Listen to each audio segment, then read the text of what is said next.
রাজধানীতে ব্যাপক সংঘাত সহিংসতা হয়েছে আজ। দফায় দফায় সংঘর্ষে পুড়িয়ে দেওয়া হয়েছে পুলিশ বক্স, গাড়ি।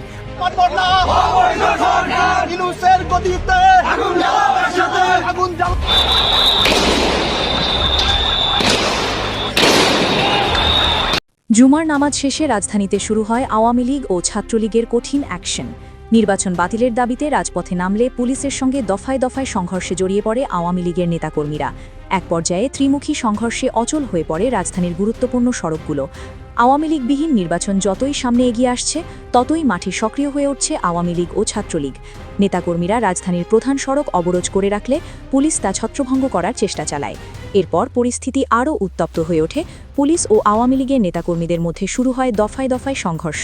রাজনৈতিক বিশ্লেষকদের মতে, দলের অস্তিত্ব রক্ষার লড়াইয়ে এবার আরও সংগঠিত ও দৃঢ় অবস্থানে আওয়ামী লীগের নেতাকর্মীরা।